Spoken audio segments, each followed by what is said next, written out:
a lot of people that are watching us online, and I think it shows the interest that they have on this. So the FinAccess Survey County Report, soon to be launched by the CS, is also a high-value output that counties will find as a reference document to address some of the challenges facing citizens in their counties. Now, we could go ahead and pose questions, but I think at this moment it's better not to pose questions. It's probably better to go back and sit there and watch and listen, etc. So I think it's probably best that I stop here, and we'll very soon invite the CS to deliver the keynote address and also launch the FinAccess Survey County Report. But before I do that, I want to thank all those who have worked hard to bring us to this conference and to make it a success. Again, thank Tavneet for her invaluable contribution and encouragement. Of course, Tamara and McDonald in KNBS have gone beyond the call of duty in guiding the financial inclusion agenda.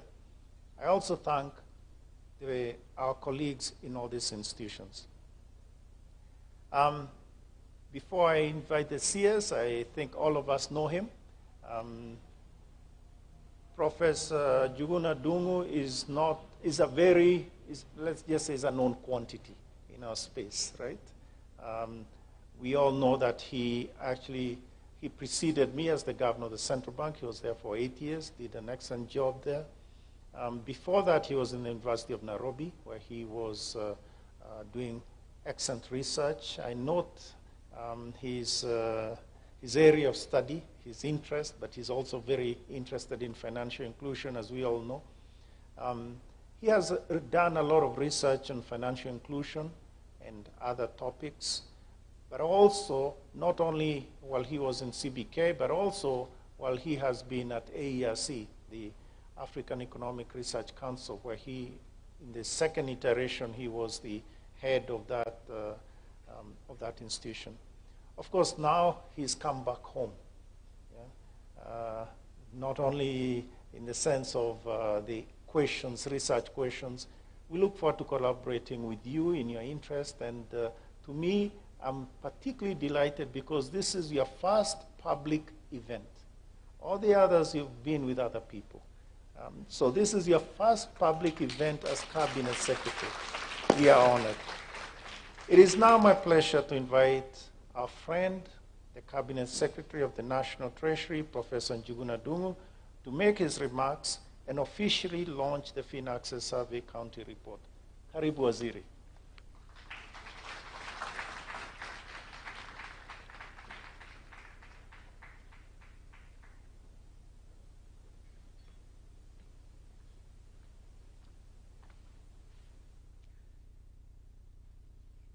Good morning, everyone. Is this one fitting? You know, when you come here after a taller person, you have to make sure that you adjust. I hope you can see me, and thank you very much for this invitation. And also, I can see that you said that I need to deliver a keynote speech. You can imagine how rusty I am. No, it's okay. You can imagine how rusty I am in terms of making speeches, because in the world that I've been living in the last 7 years since I left the central bank, is that you come in and say, I have 3 points to say, but those 3 points may last the whole day. Because essentially, what you're trying to do is actually perhaps provide a summary in terms of the direction research is taking, but more importantly, provide perhaps some few lessons that researchers need to take up, or even summarize a project profile that has possibly taken you 5 years. So that is why you find that kind of thing. But I'm back here, and thank you very much for welcoming me back home. I'm very happy that I can see colleagues that I've worked with for several years. It was historical moments because we moved mountains, but also it does appear that history does not want to leave me alone. It is still following me up. So today I'm going to talk about an area that was very, very happy to have been instituted, that is the FSD, and the kind of data that has come through FSD that keep on supporting us. And I worked very well with all the networks of FSD, and even when I left the central bank. So I've been a friend. But today, let me make some remarks along the lines suggested by the governor and consistent with the occasion today. And this is on financial inclusion statistics conference that is here in a school that we really admire, that is the School of Monetary Studies under the central bank. But the most important thing is to make sure that I start it officially. You remember the official part of it is to say that I'm very happy that I'm here.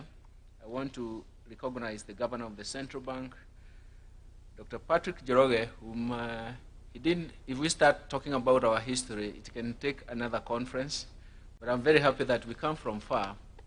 These days I can see he has lost a bit of hair, but, but if I tell you where he started, and of course you know why he loses the hair, he has to keep awake. But when we started, we had all the hair around us, but that is very, very important. I'm very happy for what you have steered the central bank, including the leadership and also the intellectual leadership in all the areas that central bank has covered. I'm very happy to also recognize the CEO of the Domestic Financial Sector Regulations, the CEO of FSD, whom I've known for many years, including her transformation to come to the Republic. Supported us supported me and other organizations in different areas. So I'm very happy, Tamara, for that. I think I was also surprised that my friend Tavanit was also showing up.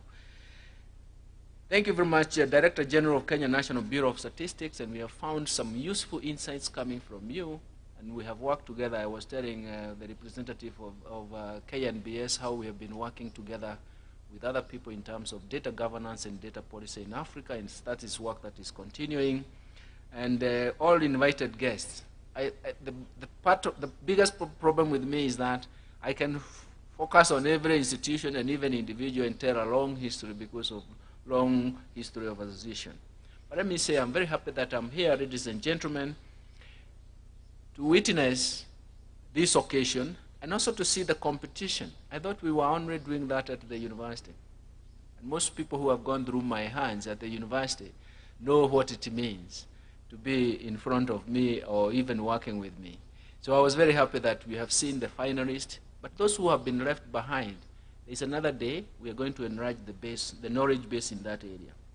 So for me, it's an honor to join you this morning following the invitation to grace the Financial Inclusion Statistics Conference as your chief guest speaker. And I have also been informed that, that I will be presiding over the official launch of the first ever FINA Access Household Survey County Perspective Report, and an award of cash prize to the overall winner, and that will be to the PhD students. I'm sure they are not part of the ARC. And if they are not, I'm sure they know the programs. Those are the programs we have launched for Africa, and they are still working very well. And those winners, for us, they make us proud because they are pushing the knowledge frontier. And when you push the knowledge frontier, it means that you inform policy as well, and that is an area that we are in. So I'm very happy that financial inclusion is getting very firm ground in the research arena, but also is going to be very, very important in terms of pushing the policy frontier as well. I must admit that these are great, great milestones in the history of financial inclusion space in the country, not only using the data that is provided, but even coming up with analytical capacity to analyze that data and come up with firm conclusions. By the way, because Tavanit was here, one of the things I've used from Tavanit, and there's a paper by Tavanik and Jack, Bire Jack, whom again are people I know, they wrote a paper and showed that actually financial inclusion had lifted a large proportion of the households from poverty. And that's why we started saying we are confirming one of the ambitions that we had, that financial inclusion can be used as a tool for sustainable poverty reduction. That in itself, you can see it's something. So bringing Tavanit here to even award those prizes, having read this kind of study, is actually very, very important. At the onset, let me begin by thanking the leadership of the Central Bank of Kenya, Kenya National Bureau of Statistics, and even the Financial Sector Deepening Trust, FSD, for steering the wheel of financial inclusion measurement in the right direction. 16 years since the baseline survey was set, that is, was produced, the first baseline survey was produced in 2006. I was also at the team that congratulated those who worked very hard that particular time to give us a baseline, and we continued pushing for that work. So, but then it means that we have been on that space for a long time. But also let me congratulate the team that has worked round the clock to organize this conference. The ingenuity of taking the research agenda to the universities, but very successfully also coming up with some researchers who have organized research, and even PhD students. For me, that is very, very important, because we are actually showing the continuation of knowledge generation that can be used for practical uses and practical policy application. That for me is very, very important, and that gives us some important handle in terms of how to use the knowledge generation and the data generated. And that data generated is practical because it reflects the lives that we lead and the constraints that we face. So for me, that is very, very important. The present opportunity is important for both students and faculty to interact with the regulators and policymakers, and also the industry. And that, for me, is very, very important, strong partnership in the world of research and knowledge generation. I've been in that world of research and policy world of research and knowledge generation for several years. I never lost it, even when I found myself in the central bank. I pushed my colleagues to also make sure that they participate in it, because I always say that you cannot push a policy that you don't seem to understand. If you understand the policy, then you can, if you understand the knowledge base, then you can push the policy to its conclusion. And that's what we have worked on. And we have worked on the financial inclusion agenda because we know the benefits, we know the outcomes, and we also know the constraints that most people face below at every level of the pyramid. And so it means that financial inclusion is also using financial instruments in the market, but we can also use that space as policymakers and policy leaders to push for new instruments that are going to make a difference given the time constraint or the time period we are faced in. Ladies and gentlemen, financial inclusion is actually my bread and butter. And the governor said so because I started this work since 2007. We started talking about the failure of the financial sector in terms of addressing the needs that people seem to have, and even where banks are located in places where most people are not, perhaps cannot access. So in a sense, I've been there. I look back with pride on the decision to approve the Vodacom, Safaricom, and Commercial Bank of Africa partnership in delivering financial institutions through using mobile phone that came to be dubbed as M-Pesa. But it was a reflection of retail electronic payments platform that actually made a difference in terms of how the market works. For us, the retail electronic payments platform metamorphosed into a sophisticated and complex web of financial industry. And today, we have seen the fintechs all coming in to actually innovate around that space. But more importantly, we provided the banks with a technological platform to manage small accounts for people who otherwise would not have bank because their incomes are low but also irregular in terms of flow. So it means that some of the conditions that are set by financial institutions would not have worked for them. But that is a history we can write, but we also do believe, I also do believe that it is a history we can push to the next frontier. And for me, it is very, very important. The first thing is acceptance, and then once you have accepted that it's an instrument that can be used, the second level is how to use it, and the third level is how to apply it. And then, from then on, you can also be coping with the frontier developments that take place. So the results include financial inclusion as measured by access. And I can remember from 2006, we were looking at the data. It started off with about 27% of the adult population. Now we are at 84%, and I noticed that the governor was telling me that there's been a bit of stagnation. And then I remembered that we have to understand where we are coming from. One of the things I quote when I talk to people and they're talking about financial inclusion and the bottom of the pyramid is the data that Tavanit was produced by FSD on financial diaries. And that is looking at the bottom household set and how they manage their finances. And we realize that they are a very complicated set of decision-making that they are involved in, very complicated. I'm not sure we can actually come up with a structure of a model that can be tractable enough to follow them. But that kind of complicated systems that they used and diversity is because of the constraints they face. So in a sense, if you don't construct products that answer to the constraints the bottom of the pyramid face, or let's say at any level of the pyramid, then we are going to be lost. The market is going to be lost. People are going to be lost in the process, and the market will find that they have missed the boat. And we have seen several examples of that. But for me, the most important thing now is to say that we approved a product in 2007, a product that is able to navigate across all market segments, knowing that in Kenya, just like any other African country, we have market segmentation across everywhere, and the definition of segmentation differed in terms of income, distances, and all that.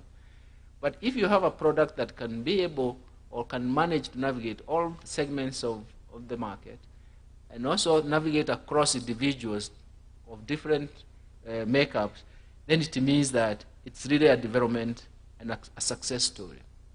And we have lived with that success story and pushed it to the frontier to serve different aspects. But more importantly, we need to see how it has improved the development of all, and even in future it can be used to push the development of visible interventions that will work in every subsector of the economy. While the previous FinAccess household surveys focused more on measuring how the general population access the financial services and products from providers, this became less important as technology became the rails under which financial services can be delivered. Today, we don't have a fight or even an argument about how to deliver the financial services. Even payments, even to the government, by the way, even paying your taxes. You can imagine we don't have any argument. So it means that we have all been coordinated by that retail electronic payments platform. At one time, I described it as a tail that wagged the dog. And we continue seeing that. And we are happy about that. So we have seen several FinAccesses that they have given us details. The latest in 2021 household survey that was released in December 2021, and it indicates that the use of mobile money has been stagnating. I was telling the governor that we need to go back to the drawing table because we have to live with our own realities. And if you miss out the realities, then you'll be going on your way and the market will be going on the other one. There must be some diverse factors for this stagnation. But one that I can easily talk about is about the way the market produced credit scores. And they were supposed to be used by the CRBs. But for me, the way I understand the credit scores is that you penalize me if my credit scores are declining, isn't it? So you charge me a higher percentage. And if they are improving, you pat me on the back by saying good. So it means that the way I'm pricing your risk is now I need to give you an incentive.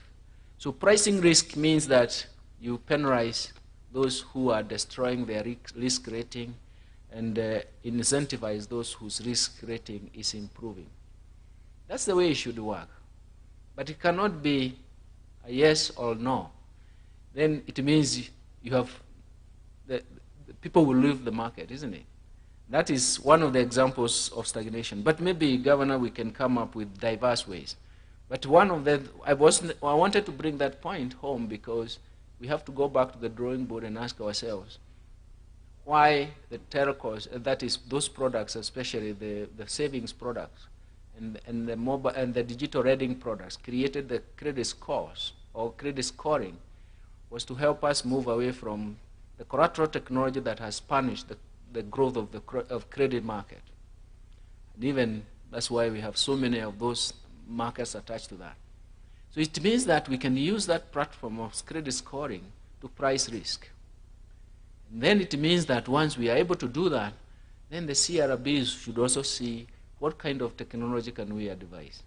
That is the space we are in. We can come up with so many of them, but I think the credit scoring mechanism was a game changer. And then we have to sustain that. But we do know that there are several issues that we really also need to deal with. The beauty about it is that they are not structural. We can actually deal with them with simple solutions that are actually also credible in the marketplace. The theme of this conference, leveraging financial inclusion statistics for policy and creation of economic opportunities, resonates very well with what policymakers and researchers in the industry are focusing on.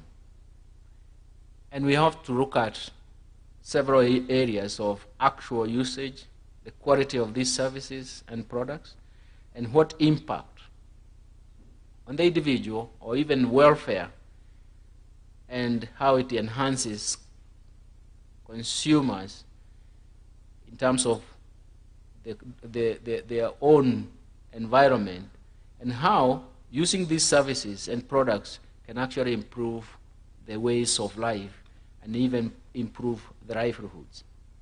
We do know that quality statistics on financial inclusion are therefore important, or they should be very important, and they should answer the questions that we always ask ourselves. But more importantly, they should help us influence policy with evidence-based research, like the winners. Not only the winners, even the others who are in that party, they must have made some contribution. I'm one of those people who believe that your marginal productivity must be positive at all times, because if it was zero, then we should remove you without affecting the overall output. But my experience so far has been seen that most of it is negative. So it means that we improve the actual output when we remove you. So it means that those who researched made some positive contribution. I don't want to go into my own semantics of how I define things, but I define them because of a particular reason, something we can talk about. We note that this is essential given the changing trends and dynamics in financial inclusion ecosystem, because technological innovations and changing demographics and even consumer behavior will allow us to design policy changes and even economic outcomes that is going to help us manage shocks that are hitting us. Right now, we have been buffeted by multiple shocks, from the COVID-19 to Ukrainian crisis and supply shocks, to food security and climate change effects that are even keeping central bankers awake. I'm afraid they have to be awake because they are buffeted by supply-side shocks and they don't have tools to manage that. But all the way, we know that this is quite problematic. So it's in a sense, having data in terms of interventions that we need to make is very, very important.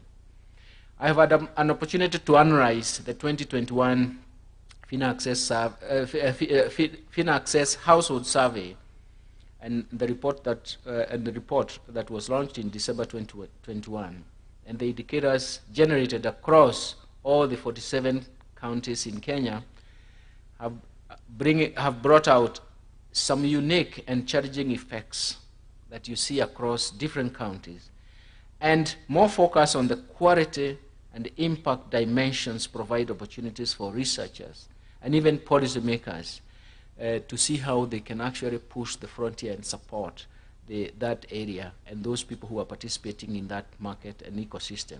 In fact, this has made it possible to prepare FINA Access Household Survey Counter Perspective report that we are going to launch today.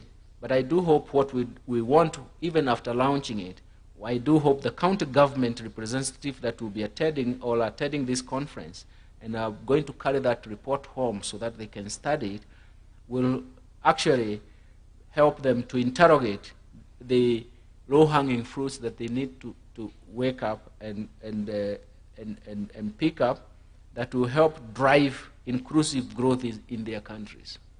Most of the time we talked about inclusive growth, but we didn't realize that actually a major driver of inclusive growth was also even inclusive finance.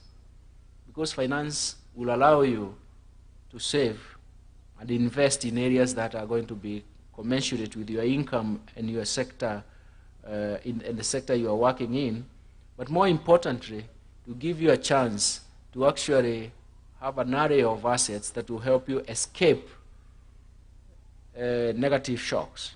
And we do believe that is where we are coming from. And we do believe that with the counties will help us in terms of understanding that, and even how we are going to deal with the manifesto of the Kenya Kwanza government in terms of how we can finance micro, small, and medium enterprises, and how we can promote sustainable finance through green finance, addressing financial consumer protection issues, among others, but more importantly, addressing those who are at the bottom of the pyramid, so that they are not left behind, and we do not also come up with inhibitive product characteristics and even compliance costs in business models, which actually provide massive failures if we don't recognize the constraints, and even massive failures in terms of uptake of those products at the bottom of the pyramid. And that is why the government is launching the Hustlers Fund. And the Hustlers Fund is actually an instrument to correct market failure problems at the bottom of the pyramid. Most of the time we start some good products that will address the pyramid, the bottom of the pyramid, but what happens is that the product leaves the bottom of the pyramid and move on to the next level. It's very important to move on, but what the intention should be is that people are the ones who should move from the bottom of the pyramid upwards, but the product that was supposed to be an intervention to correct market failure problems or support should remain in that location, and it should graduate people up the pyramid. That's what we are looking for when we hear about Hustlers Fund. I have to tell you, Governor, that my phone, which I left there because it keeps buzzing, I have more than 20 proposals of how to implement and to manage the Hustlers Fund. I don't want to say they have missed the boat, but I just want to say that they should have waited that we describe the product we wanted to bring into the market. It's an intervention, and you understand the intervention at the bottom of the pyramid. I was telling Tamara that when I looked at the data on financial diaries, it tells you exactly what it means. And so it means that you can use even the data on the financial diaries. I hope you can have a more recent survey that we can use. It becomes very, very important.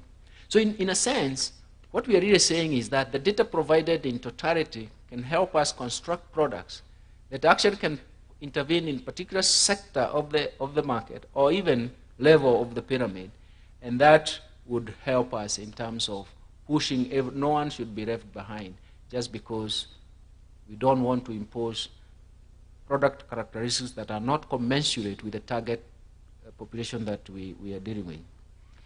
I'm reliably informed that the research work presented in this conference is, in the last 3 days, has made great efforts in providing some of the answers to some of the areas that I have mentioned. For instance, papers commissioned at the deep dives and the university students competition under thematic areas beyond financial inclusion, role of mobile money in driving economic opportunities. It resonates very well. By the way, I remember I had to go throughout the countries in Africa trying to tell them that if we introduce mobile phone-based transactions, we are going to improve the terrain. Some of them did not want even to listen to it. And today they are still languishing in that quadrant, that low-level quadrant. Others wanted to hear more. Others who are captured by the big banks didn't want to hear more. They are still there captured.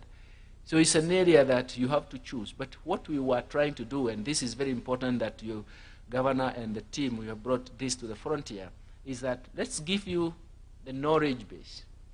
Let's give you the applications, and let's see how you can use it to influence policy. One of the things when I joined the central bank, at least, Governor, you found it much cleaner than when I joined in 2007. When I asked how you conduct monetary policy, I was given a lot of answers. Then I realized I think I'm in a different environment. This is not the central bank because it's a totally different institution. Because the way I understood monetary policy and even how you can use monetary policy and even how you can conduct monetary policy was completely different. Because the first thing was to look at currency outside the banking system. What is happening? Accounts in the banking system. Whom can we influence? Anyway, that is for another day. But it's very, very important. So we should not shun knowledge generation. The other set of papers were looking at the extent to which financial inclusion is an enabler to economic opportunities. Just imagine, very innovative thinking. Another one is the extent to which Kenya's financial inclusion journey has been fair, inclusive, and value-adding. And climate and environmental risks and financial inclusion. And the final one is women interaction with Kenya's financial sector. Very exciting. In fact, when I saw that, I remembered to carry the case study. When I left the central bank, I had told myself I'm going to devote some bit of time to write a case study on M-Pesa because we don't want it to be forgotten. And because I was writing it in Bravatnik School of Government, that is Government of Public Policy in Oxford, I made sure that I included a chapter on the politics of policy making in Africa, just to influence that. But what I realized also is my colleagues who was very good colleagues, decided first of all to list all the papers that I have done related in this area. And the latest one was on digital technology and state capacity in Kenya, and tells us about regulatory capability and all what I call innovative regulatory technology to cope with the market. So it's something that can be read, can be applied. So I'm very happy that we are pushing the frontier. And pushing the frontier helps us in terms of coming up with solutions. And those solutions are going to be very, very important. So these are diverse areas, and obviously the policy issues emanating from that are going to be very important. In addition, the guest lecture to be delivered later today by Mr. Asad Alam, Regional Director of the World Bank Group, which is focused on equitable growth, finance, and institutions. And that paper, the lecture is on frontiers of financial inclusion, is going to be very, very important because it's going to complement these studies and raise the profile of knowledge generation to that level. I'm sure that is going to be very, very important for even not only for the current researchers that joined in, but even for the future activities, so we can have a day where we want to listen to the frontier papers, and that is going to be to help us in terms of unraveling what is the value beneath FinAccess data set, how can we use it in terms of improving policy, how do we support the institutions that are working with that. And of course, it resonates well with the papers, with the works that I've been covering since 2017 or so. We've been working on financial inclusion and market development in East Africa. And what we wanted to show is that financial inclusion will be very well segmented by also market development and we can also show and argue how it can be replicated across Africa. East Africa is quite advanced in that. And also some works that we are also covering at the IDRC support. That one was at the Bill and Melinda Gates Foundation support. At the IDRC, they wanted to make sure that no one is left behind. Let us look at fragile and post-conflict economies, because first thing about conflict is to destroy institutions, so that nobody is left behind. How do we bring that to work? So we have a diversity of choices.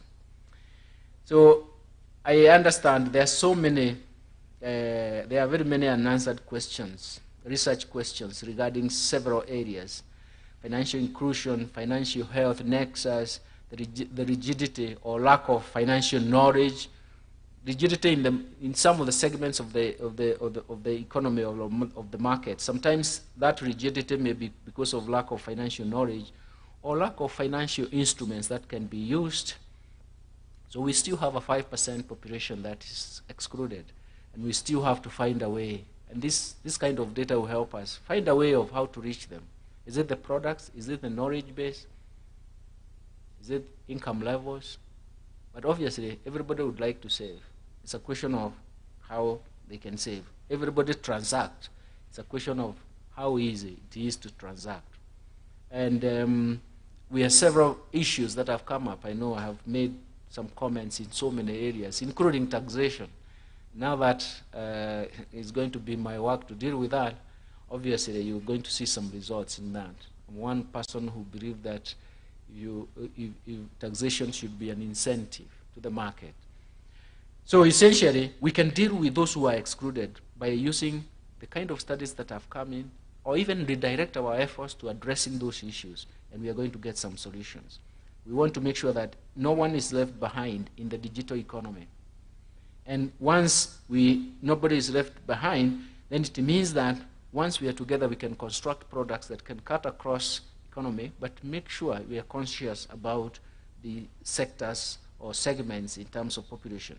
So I challenge everybody in the room to see that this is not the end. This is the starting point in terms of where we are going, and working together, KNBS, the central bank, will also be available in terms of looking at the diversity of those studies, even pushing the frontier a little bit further so that we actually make some practical solutions for those people who have been excluded, and enhance those who are already included so that they raise the flag and keep themselves to the utmost level in terms of influence, policy, and even prosperity. For, as I said, financial inclusion is related to prosperity. Let me conclude having said that's the problem of reading a speech. If you're not reading a speech, you determine when you stop and when you begin. But my biggest problem is that I also don't know when to stop when I'm not reading a speech. But when I'm reading a speech, there's a point I will say to conclude. So let me actually conclude. Once more, let me thank those who have worked tirelessly to make this conference a success. I also wish to thank everyone who attended this conference. And the governor mentioned that there was also a review mission, so you had, even beforehand, you had 1,000 people attending, because essentially of the importance of that, and also the importance in terms of personal development in writing those papers. I believe it has offered a lot of satisfaction to everybody. But I also want to commend the efforts dispensed in the preparation of the FINA Access Household Survey to county level perspective report, which I do believe that it will give us an idea that whenever we meet governors at the county level, we want to ask the component, where are they in terms of financial inclusion? That's the first question. They give us their own global picture, local but global picture in terms of and then we ask what are the constraints in terms of moving forward, and then we are able to say, okay, if these are the constraints, we can ask some of the experts to construct products that are going to be consistent with that. Luckily, we have fintechs that are coming up. They are doing virtually everything. I think the latest paper that was published like 2 months ago by myself, supported by my research assistant. These days I have to use research assistants. It was on fintechs in sub-Saharan Africa and how we can use the platform or the fintechs themselves in terms of mobilizing savings or constructing a platform for savings. So you can see that we can have even localized fintechs to help some counties that feel that they know where they are, they know the constraints, and they want solutions. So that is what the question will be addressing the governors, and that I'm sure is going to be very, very important. Lastly, I wish to commend the close collaboration, not only among the three partner institutions, the Central Bank, the KNBS, and FSD, that I've been very, very friendly with and working with. And I can also see that the Bankers Association is also closely into that picture. I'm very happy that that partnership is very important for our domestic financial market development. It's also important to inform the financial sector regulators in terms of advancing the financial inclusion agenda, as well as providing a rich knowledge generation in various dimensions of the products we would like to use. So I'll stop there just to thank you. That's to understand my appreciation of this, and also saying that I'm always conflicted when it comes to that, because I'm a researcher in this area, and I'm also a policy driver in this area. I've been out there working on it. That's why when I start talking about this subject matter, I can continue and continue forever. But I think you understand the passion that I have in this area. So thank you very much, and good morning, ladies and gentlemen. And I'm sure this meeting is worth its salt, and we hope to continue in that space. Thank you very much. A huge round of applause to the Honorable Cabinet Secretary. I think for you, as the Governor said, it was a homecoming to KSMS and also back into the industry, which you have a great passion for. So I will ask a few people to please come forward, led by Tamara Cook. If you please come to where the big red ribbon is. I'll also ask the representative of KNBS. I think there was someone, yes. And then obviously the governor, and we'll just give the CS a moment. Habil Olaka, if you could please also step forward. Dr. Habil Olaka, who's head of the Kenya Bankers Association.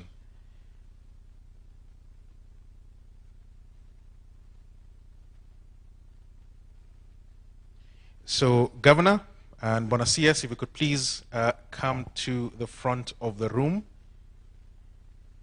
And so, led by the CS, Ansek, I think you will help us with that.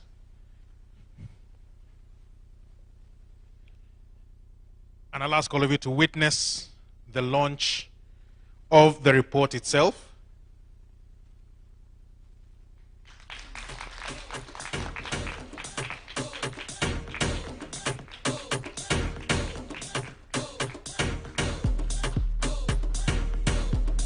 And if you look at the screen, that is a few screen grabs from the book itself, the report itself.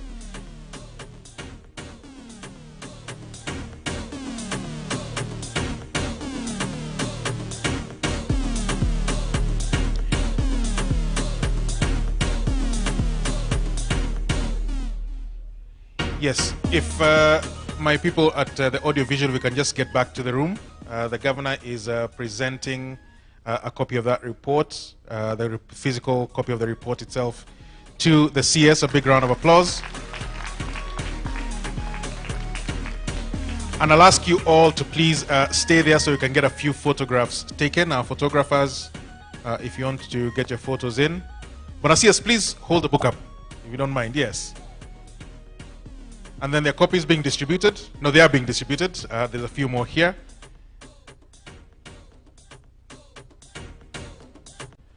Could I please have one more? Here we go. Habil. So if you could please all hold it up so we can get a good photograph of all of you holding the book. And then because I've got my colleagues from the media, they'll ask you to pretend that you're scrutinizing it and reading it. That's a picture for Monday morning's paper and explaining something or other.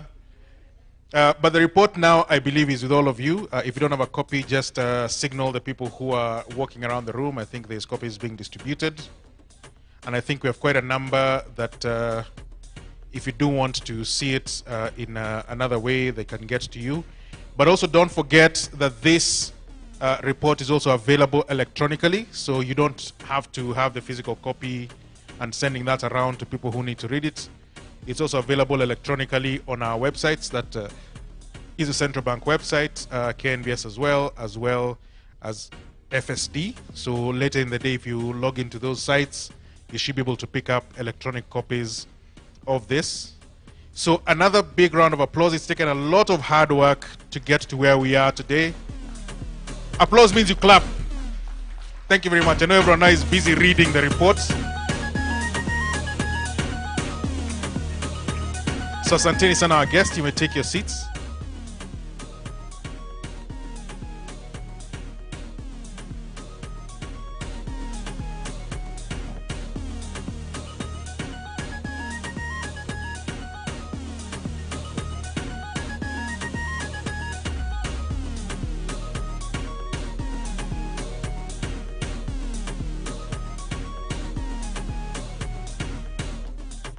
So that part of our agenda and program this morning obviously brings, it's a culmination of what's been going on for the last 1 week.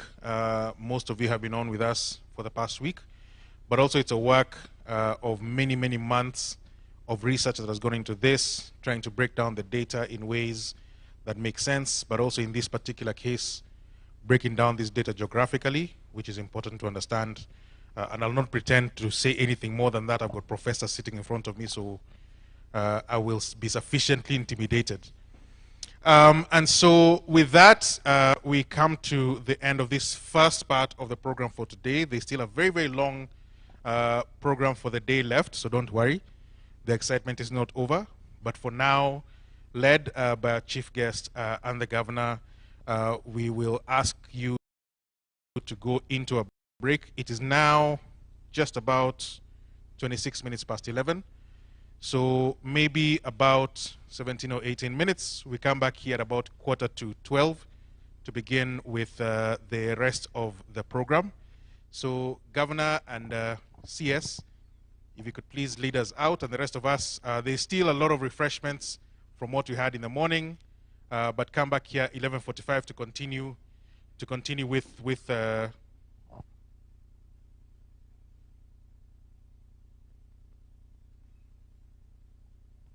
to lead the rest of it.